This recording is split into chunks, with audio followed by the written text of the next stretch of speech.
भने जसले नेपालको महान नक्साको अपमान गरेका थिए कालापानी लिम्पियाद्वारा नेपालको होइन भारतको नेपालले जबरजस्ती आफ्नो नक्सामा सामेल गर्यो। त्यसकारण त्यहाँ सेना परिचालन गरेर भने पनि भारतीय बुट र बन्दुक बजारेर भने पनि हामी कालापानी लिम्पियाद्वारा जबरजस्ती कब्जा गर्छौँ भनेर घटिया अभिव्यक्ति दिने भारतीय स्थल सेनाध्यक्ष जेनरल मनोज मुकुन्द नरवाणेको भ्रमण वास्तवमै दुःखद थियो।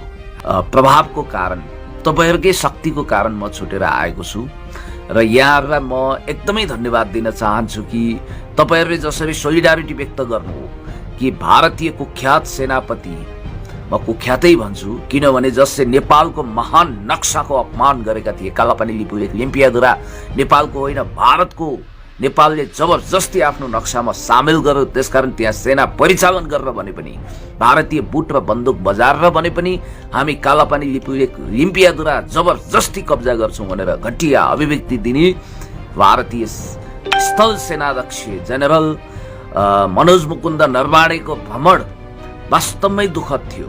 हामीलाई बहुत चोट पर्यो त्यसले।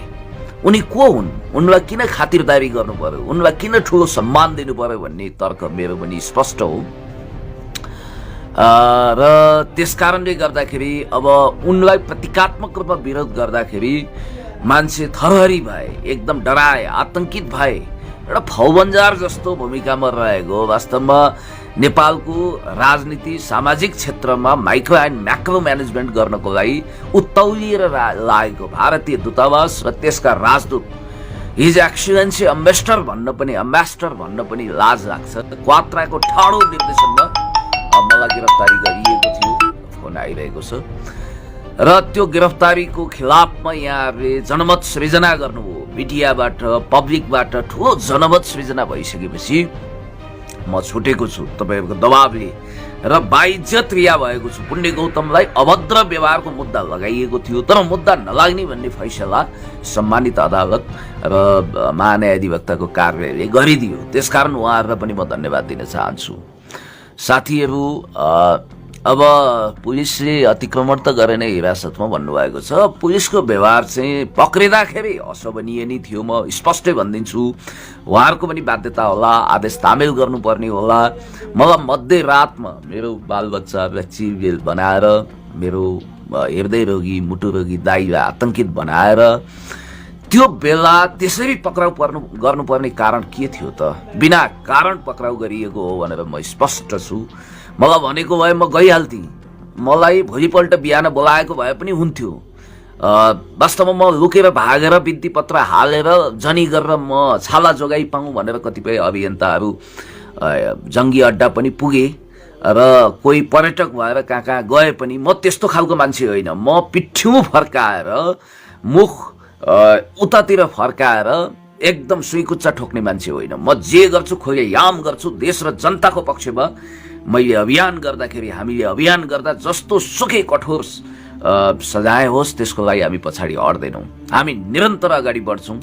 तर जो साथीहरू, जुन नेता, जुन सामाजिक अभियन्ता, पब्लिकले तपाईहरुले जसरी मेरो रिहाईको माग गर्नुभएको छ, सबैलाई म धन्यवाद दिन चाहन्छु। एकमुष्ट धन्यवाद दिन्छु कि तपाईहरुको माया, प्रेम, आशीर्वाद मेरो शिर उपर रहिरहेको छ र तपाईहरुले जसरी मलाई प्रोत्साहित गरिरहनु भएको छ, म तपाईहरुलाई विशेष धन्यवाद यस मानेमा दिन चाहन्छु कि यो देशलाई बचाउनको निम्ति, यो देशको रक्षा र विकासको निम्ति हामीले डट्नु छ। अविरल रूपमा बग्दछ इन्द्रावती भने जस्तै जीवन पथमा अगाडि बढ्नु छ। कतै नहिचकिचाइकन, कसैसँग सम्झौता नगरिकन, तोम शरण नगरिकन, मैले घुँडा टेकिन साथीहरू स्पष्ट रूपमा तपाईहरुलाई भन्न चाहन्छु। अनेक बाटाहरू थिए, लुत्त कतै भाग्न सकिन्थ्यो होला, केही गर्न सकिन्थ्यो होला, तर म नडराइकन निरन्तर अगाडि बढेँ, घुँडा टेकिन, एकदम सगरमाथा जस्तो शिर ठाडो बनाएर हिरासतबाट हिजो मुक्त भएको छु। अलिअलि अबिर त यहाँ तपाईहरुले देख्नुहुन्छ मुक्त धोएको थिएँ र अब चाहिँ केही दिन डिप स्टडी गर्नु पर्यो साथीहरू। अब धेरै दिन भयो के यो पढ्न नपाएको पनि, अलिअलि त पढिरहेको छु। हिरासतमा गइसकेपछि त अब त्यहाँ के हुन्छ र अलिअलि अखबार चाहिँ हेरियो र हिरासतभित्रको व्यवहार चाहिँ मानवीय थियो। यसमा म तारिफ गर्छु प्रहरी कमान्डरहरूको सिपाहीहरूको त्यहाँका सकल दर्जाका मान्छेहरू जसले मलाई असाध्यै राम्रो व्यवहार गर्नु हो भन्दा मलाई खुसी नै लाग्छ, किनभने मैले द्वन्द्वकालीन हिरासत पनि भोगेको छु, हड्डी पसली भएको छ, कत्रो कठोर यातना थियो, पिन घोचिएको थियो औँलामा द्वन्द्वकालमा है 2055 सालतिर। अनि त्यसपछि कटमासको लौरोले कसरी हानिएको थियो, करेन्ट कसरी लगाइएको थियो, त्यो द्वन्द्वकालीन यातनाको तुलनामा त अहिले त केही पनि होइन। मैले 36 घण्टा लगातार अनसन गर्दाखेरि बरु प्रहरी मित्रहरूले लौ नगरिदिनु होला अनसन, किनभने हामीलाई अप्ठ्यारो पर्छ भन्नु हो। मेरो एकदमै जिउ गलेर आएको थियो, खुट्टा एकदम बाउडिन थालेको थियो, आँखाका यो परेलाको डिलहरू त्यसै एकदम फरफराउन थालेको थियो र आँखा ललाउन थालेको थियो त्यो बेलामा। र मैले पनि यसो सोचेँ, ए बाबा नखाएर के गर्ने, आमरण अनसन त मैले 36 घण्टा गरेँ।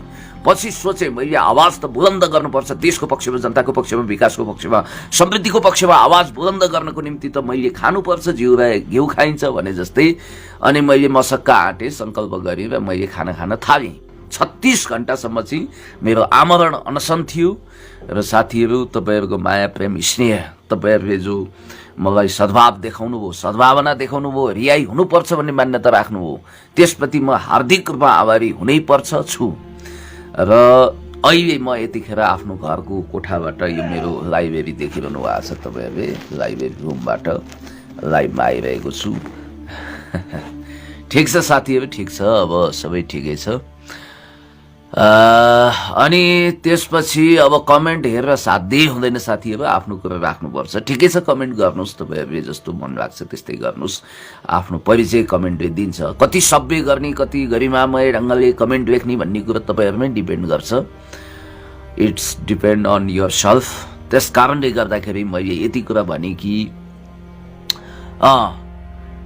यो त्यो सानो नानी सुयोनालाई हेल्प गर्नु पर्यो भन्नुभएको छ एकजना उद्धव दाहालजीले। हुन्छ, गरौँला, किनभने इशु गौतम भन्ने एकजना हाम्री सानी नानी जो क्यान्सर पीडित छिन्, अहिले 8 वर्षकी भइन्, ब्लड क्यान्सरले ग्रस्त छिन्, उनलाई बचाउनको निम्ति हामीले हरदम प्रयत्न गरेका छौँ। 15 लाख रुपियाँसम्म उठेको छ।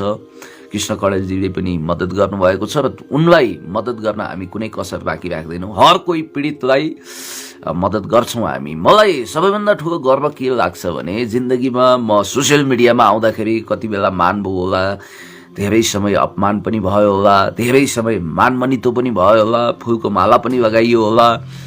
अबिर खादाले हिजो देख्नु भएन कसरी एकदम ससम्मान मलाई अबिर खादा लगाइएको थियो साथीहरूको तर्फबाट। तर मलाई एउटा कुरामा हमेसा गर्व रहन्छ कि मेरो कारणले करिब 150 जना रोगीहरूले उपचार पाउनु भएको छ। धेरैको न्यायको निम्ति मैले आवाज उठाइदिएको छु र यो चाहिँ कुनै सांसद मन्त्रीले पनि गर्न नसक्ने काम हो भनेर म बेला बेलामा गौरवान्वित हुन्छु। व्यक्तिगत रूपमा पुण्य गौतमले केही पनि पाएन, पाउने उसको इरादा पनि छैन, अठोट पनि छैन। त्यस कारणले गर्दाखेरि गुमाउनको निम्ति जसलाई संसार छ, पाउनको निम्ति मेरो लागि संसार पनि छ र गुमाउनको निम्ति केवल हत्कडी छ भने जस्तो कार्ल मार्क्सको एउटा महान उक्ति तपाईँहरूलाई थाहा छ। दाजु ल ठिक छ भन्नुभएको छ। ठिक छ, अब तपाईँहरूलाई पनि धन्यवाद छ। अब यस्तै हो, तपाईँहरूले साथ सहयोग दिनुभएको छ, आड भरोसा छ, सबै अगाडि बढौँ। र म यति कुरा तपाईँहरूलाई स्पष्ट रूपमा भन्न चाहन्छु कि तपाईँहरू जसले मलाई मद्दत गर्नुभएको छ, जसले सुख दुःखमा साथ दिनुभएको छ, तपाईँप्रति हार्दिक आभारी छु। र यहाँहरूको जुन साथ सहयोग छ, रचनात्मक सहयोग छ, त्यसलाई हृदयमा गाँठो पारेर राखेको छु मैले। र यहाँहरूकै माया प्रेम सद्भावनाबाट अगाडि बढ्ने हो। र पुण्य गौतम सर अगाडि डाक्टर कैलीबाट लेखेको देख्न पाइन्छ। अब यस्तो हो, मेरो पिएचडी को सेमेस्टर पार भइसकेको छ।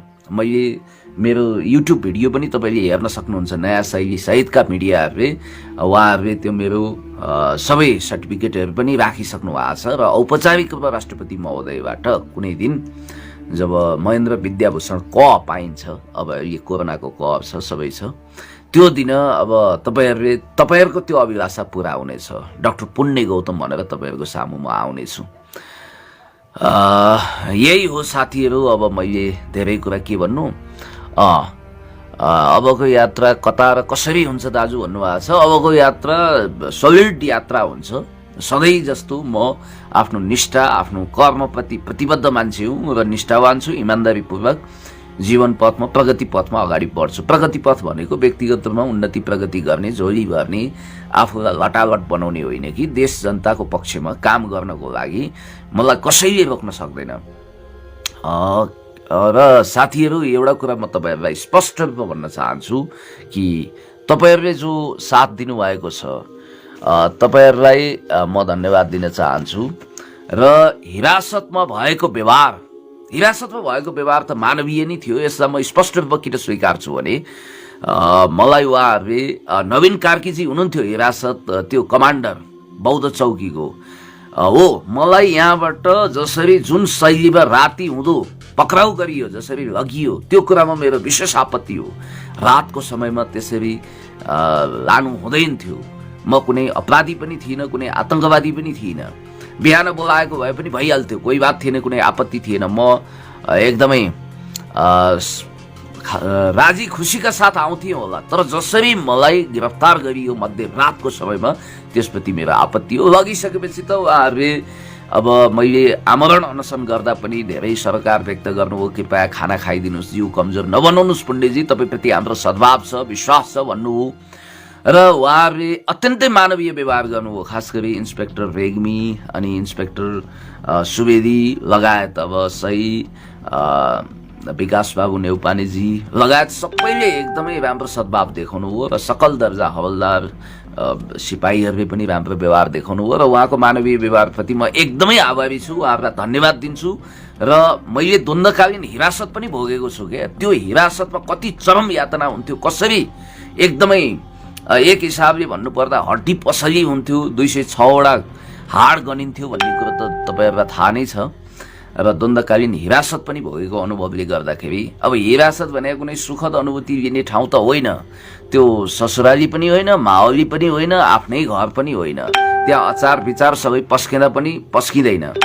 र यति कुरा ख्याल गर्नु होला कि हिरासतभित्रको जीवन भनेको कष्टकर्नी हुन्छ। न इन्टरनेट चलाउन पाइन्छ, न अरू सूचनाबाट लाभान्वित हुन पाइन्छ। त्यस कारणले गर्दाखेरि ती कुराहरूमा सेक्रिफाइस गर्नु पर्यो। चिसो कोठा हुन्छ, घाम कहिल्यै लाग्दैन, अनि 24 घण्टा बत्ती बलेको हुन्छ, हो हल्ला हुन्छ, विभिन्न प्रकृतिका अनेक थरीका कैदी बन्दीहरू हुन्छन्, हल्ला गर्छन्, सुत्न दिँदैनन्। त्यहाँ त के हुन्छ, त्यो त अनौठो ठाउँ हुन्छ नि त। म त 23औं चोटिको हिरासत यात्रा गरेर पनि नथाकेको मान्छे हुँ। तपाईँहरूलाई स्मरण गराउँ, पहिलोचोटि 2049 सालमा टनकपुर विरोधी आन्दोलनमा टनकपुर नामक राष्ट्रघाती सन्धि विरुद्ध आवाज बुलन्द गर्दा, त्यतिखेर नेपाल बन्द गर्दा 6-7 घण्टामा पक्राउ परेको थिएँ। त्यसपछि 2052 साल फागुन 1 गते जनयुद्ध सुरु भयो र म ठ्याक्कै फागुनको 14 गते पक्राउ परेको थिएँ।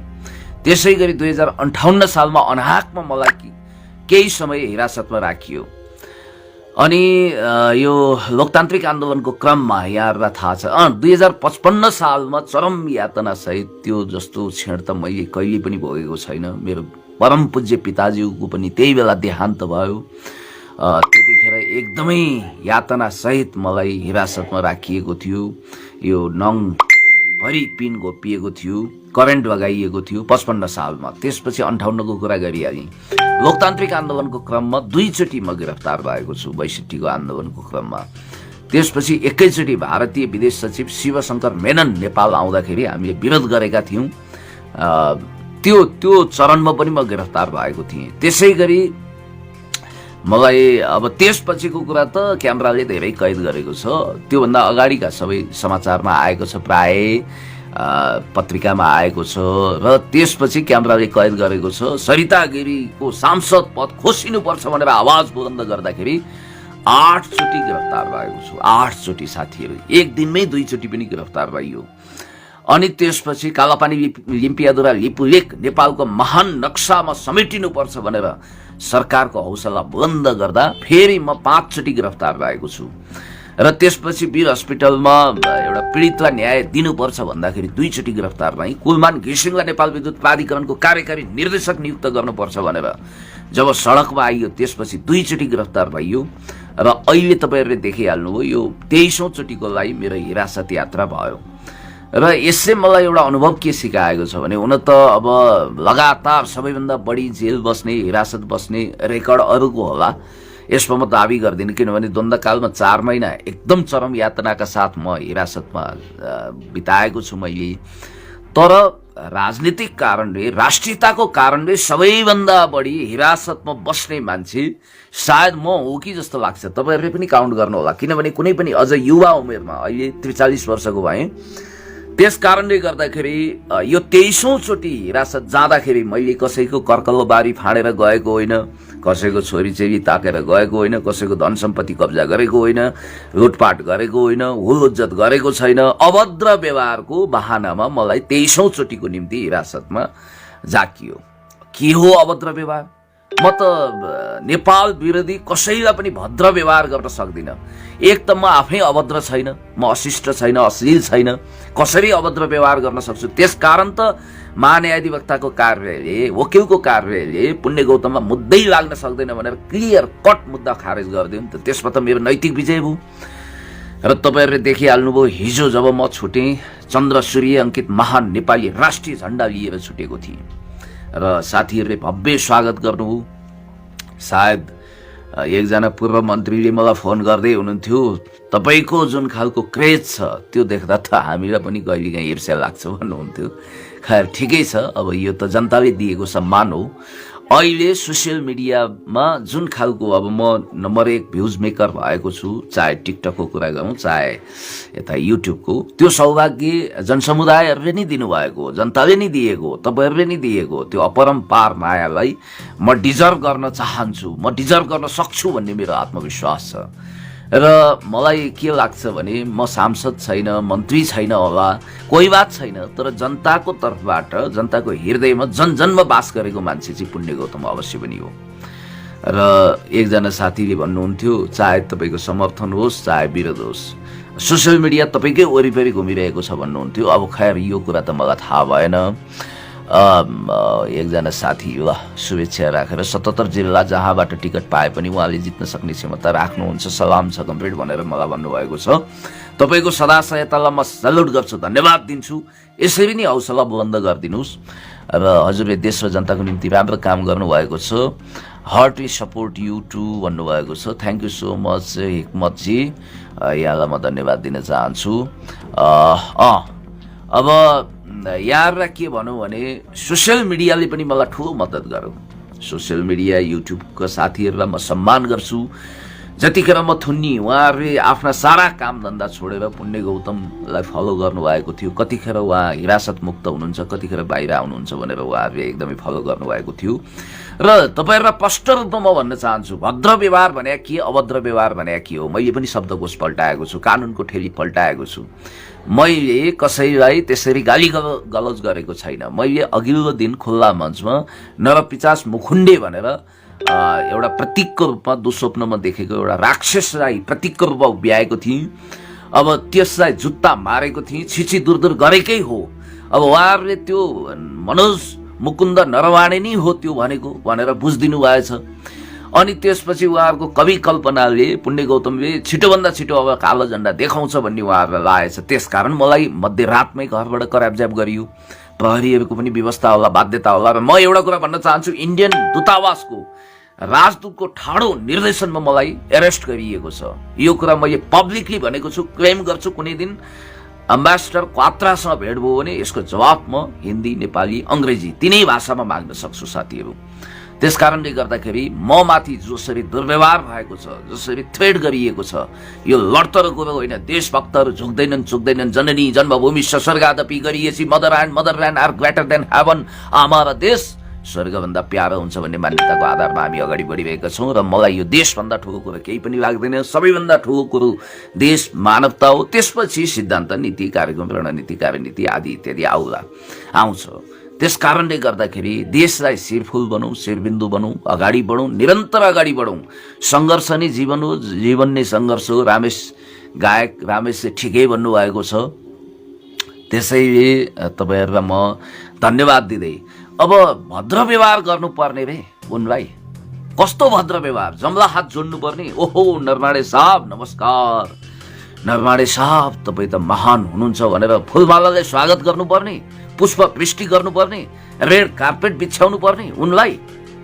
के यो बापत कि उनले नेपालको महान नक्साको अपमान गरे र उनले कालापानी लिम्पियाधुरा भारतको, त्यसकारण त्यसलाई हामी सेना परिचालन गरेर भने पनि कब्जा गर्नुपर्छ भने यस बापत उनलाई सम्मान गर्नुपर्ने? यो कस्तो कुतर्क हो?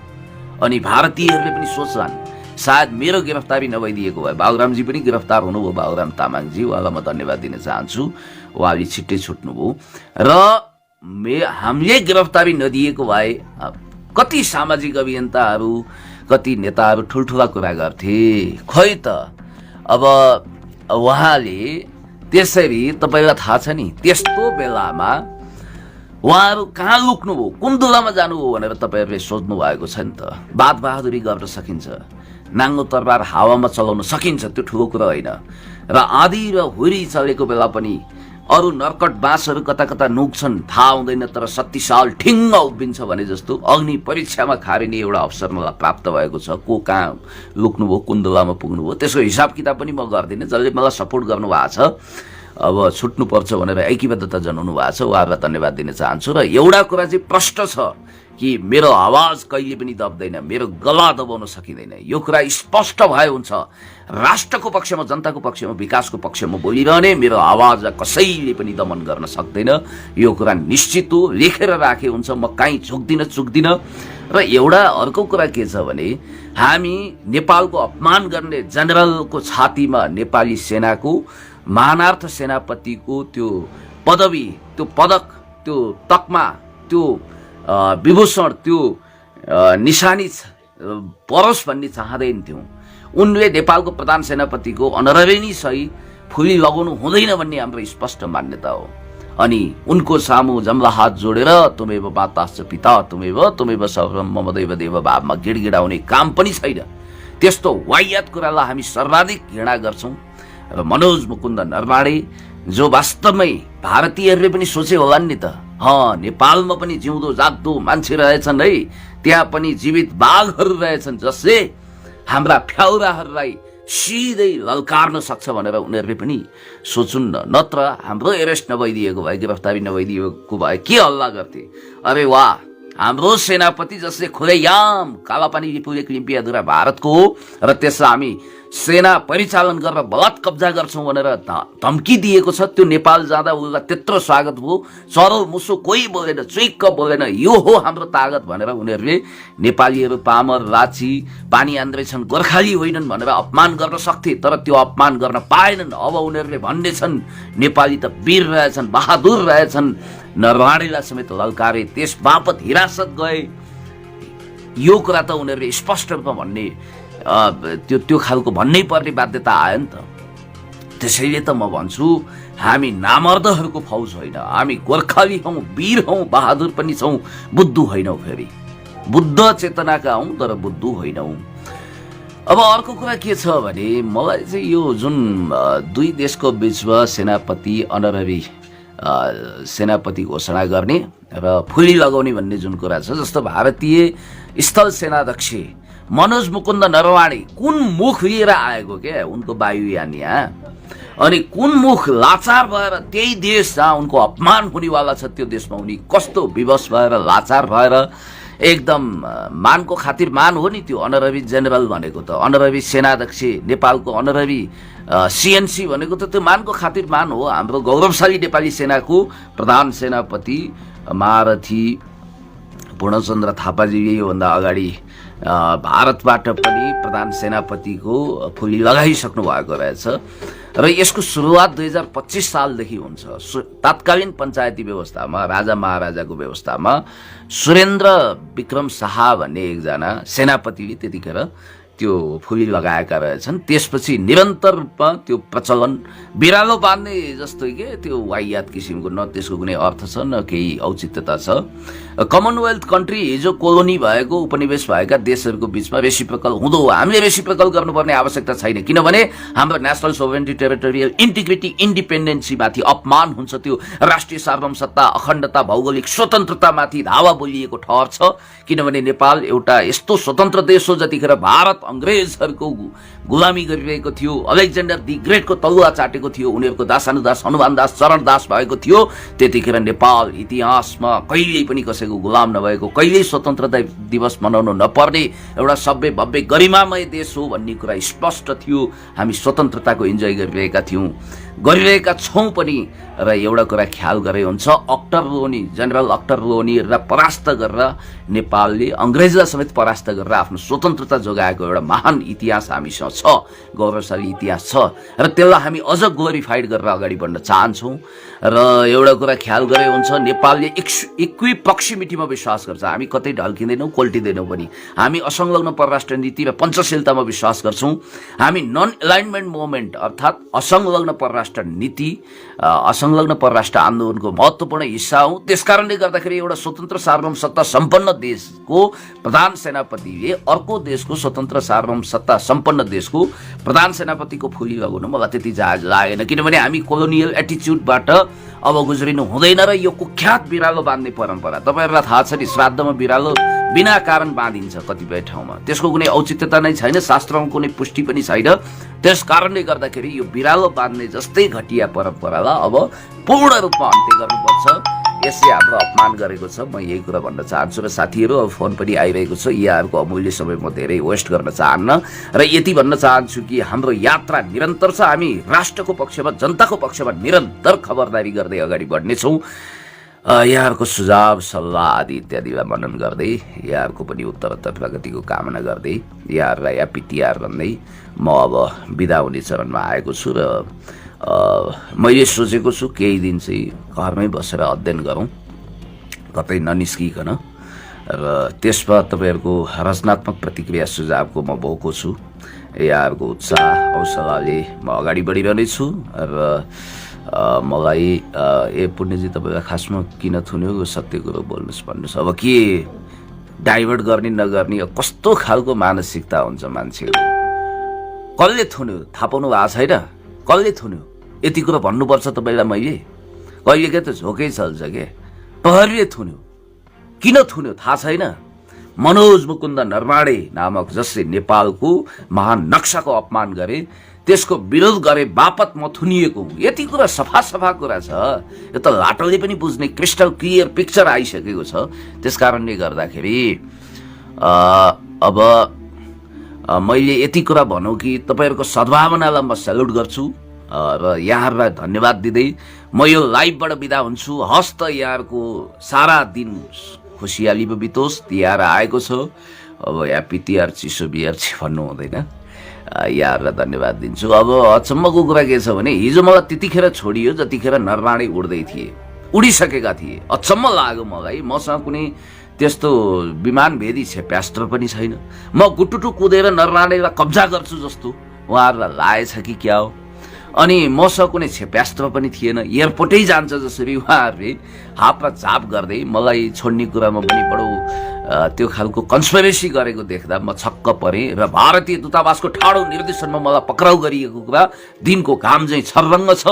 र म यति कुरा भन्न चाहन्छु कि नेपालको राष्ट्रिय सार्वभौम सत्ताको ध्वजा पुण्य गौतमले कहिले पनि झुकाउने छैन। त्यसलाई हर हमेसा चन्द्र सूर्य अंकित हाम्रो महान झण्डा फहराइरहनेछ। गुरु मन्त्र जस्तो त्यही मन्त्र म जप्न चाहन्छु। जननी जन्मभूमिश्च स्वर्गादपि गरीयसी।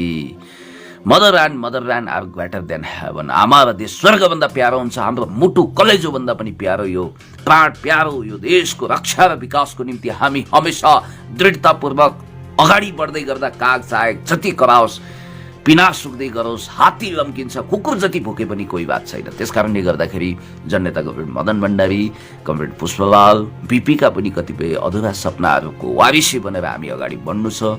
र देशभक्त समाजवादी नेपाल कम्युनिस्ट पार्टीको बारेमा केही यसो भनिदिनुहोस् न भनेर साथीहरूले राय पनि दिनुभएको छ।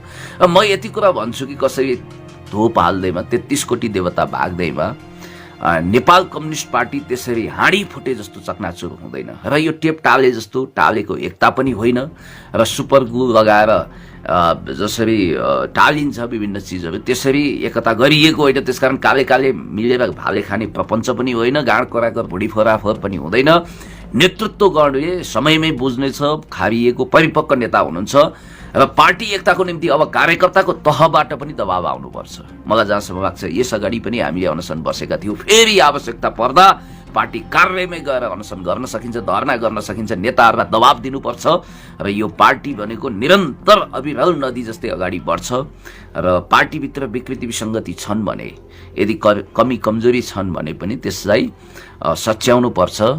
र यो घटिया मान्छे यो नवीन छेत्री भन्ने त फटा तैँले त आफै जड्या होलास्, पुण्य गौतम तल म जेल हाल्छु। सुन, पुण्य गौतमले अहिलेसम्म जाँड रक्सी चुरोट बिडी खैनी सुपारी पान गाँजा भाङ केही खाएको छैन, त्यो कमेन्ट डिलिट गरिनस् भने तल म जेल हाल्छु। तैँले पुण्य गौतमलाई चिनेको छैनस् फटा।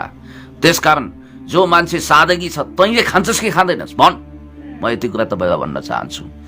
त्यस कारणले गर्दाखेरि यस्ता यो उल्लु मान्छेहरूको हिसाब किताब चाहिँ लगाउनु हुँदैन होइन। र पार्टी एकता दिगो राख्नुपर्छ, भरपर्दो बनाउनुपर्छ, पार्टीभित्र भएका विकृति विसङ्गतिलाई अन्त्य गर्दै युवा पुस्ता अब अगाडि आउनुपर्छ। मैले सोचेको छु अबको पार्टी महाधिवेशनमा मैले सचिव पदमा उम्मेदवारी दिने तयारी गरेको छु। त्यसको लागि यहाँहरूको माया विश्वास सद्भाव चाहिन्छ। नेपाललाई तपाईँ जस्तो स्वाभिमानी प्रधानमन्त्रीको आवश्यकता छ। सलाम छ पुण्यजी। तपाईँले यो लेखिरहँदा भनिरहँदा जनसमुदायले तथास्तु भनिदिनु हो भने भविष्यको निम्ति म गौरवान्वित हुनेछु र म अवश्य पनि कुनै पनि लाभको पदमा पुग्दा सांसद मन्त्री तपाईँले भने जस्तै आशीर्वाद लगाएर प्रधानमन्त्री नै भइछु भने म उरुग्वेको राष्ट्रपति जोसेफ मुजिकाले जस्तो 100% तलब भत्ता गरिबहरूलाई दान गर्नेछु, सरकारी सुविधा लिने छैन। म देश र जनताको पक्षमा निरन्तर अगाडि बढ्नेछु र मलाई अहिले चिन्न भुल गरेका मान्छेहरूले पनि पछि बहुत पछुताउनेछन्, पश्चातापको आँसु चुहाउनेछन् र मैले कहिले पनि आफ्नो व्यक्तिगत स्वार्थको निम्ति सोचिनँ, देश र जनताकै निम्ति सोचेको छु। र म यति भन्दै यहाँहरूलाई नेपाल कम्युनिस्ट पार्टी हर हमेसा एकताबद्ध भएर अगाडि बढ्छ। जननेता कमरेड मदन भण्डारीको अधुरो सपनाको वारिसी बनेर हामी अगाडि बढिरहेका छौँ र जननेता कमरेड मदन भण्डारीका झोले हामी न झुक्छौँ न चुक्छौँ न स्वाभिमानमा कम्प्रोमाइज गर्छौँ। अब नयाँ पुस्ता आउँछ, पुरानो पुस्ताका पनि कुशल इमान्दार देशभक्त राम्रा नेताहरूलाई हामी आदर कदर गर्दै उहाँहरूलाई अझ एकचोटि लिडरसिपमा उहाँहरूकै नेतृत्व हुनेछ भन्ने मैले विश्वास भरोसा गरेको छु। हाम्रा सम्मान्य प्रधानमन्त्री, सम्मान्य पूर्व प्रधानमन्त्रीज्यूहरूको योगदानलाई कम आँक्नु हुँदैन। तपाईँहरूलाई यति कुरा मैले भनौँ र आफ्नो सारा सम्पत्ति राष्ट्रको नाममा समर्पण गर्दै अथवा जाँड रक्सी चुरोट बिडी खैनी सुपारी पान गाँजा भाङ केही नखाने म जस्तै अब हाम्रा नेताहरू पनि हुनुहुन्छ। त्यस कारणले गर्दाखेरि उहाँहरूलाई हामीले सेल्युट गर्नुपर्छ, उहाँहरूको योगदानको कदर गर्नुपर्छ। तर अब युवा पुस्ताले पनि चान्स पाउनुपर्छ, हाम्रो चान्स अब आउनुपर्छ। म भन्दिनँ व्यक्तिगत रूपमा उसको पेटेन्ट राइट लिनुपर्छ, दाबी गर्नुपर्छ, नेतृत्वको दाबी उसले मात्रै गर्नुपर्छ भन्ने केही जरुरी छैन। ऊभन्दा धेरै कुशल योग्य मान्छे छन् भने छोड्नुपर्छ। धेरै साथीहरू, इमान्दार साथीहरू, कम्प्युटरहरू हुनुहुन्छ, तर हाम्रो पनि स्वाभाविक दाबी रहन्छ। र म यति भन्दै यहाँहरूले अहिलेसम्म मलाई साथ दिनुभएकोमा धन्यवाद भन्न चाहन्छु। हस् त यहाँहरूलाई ह्याप्पी तिहार भन्दै, wish you all the best भन्दै म बिदा हुन चाहन्छु। बाबुरामजीको खबर के छ भन्नुभएको छ किरण तामाङ ग्याबाले। बाबुरामजीको खबर एकदम राम्रो छ, अच्छा खासा छ। उहाँ एउटा देशभक्त व्यक्तित्व हुनुहुन्छ, मेरो परम मित्र हुनुहुन्छ। ल यार सबैलाई तिहारको एक मुष्ट शुभकामना है साथीहरू। हस्, नमस्कार, अभिवादन।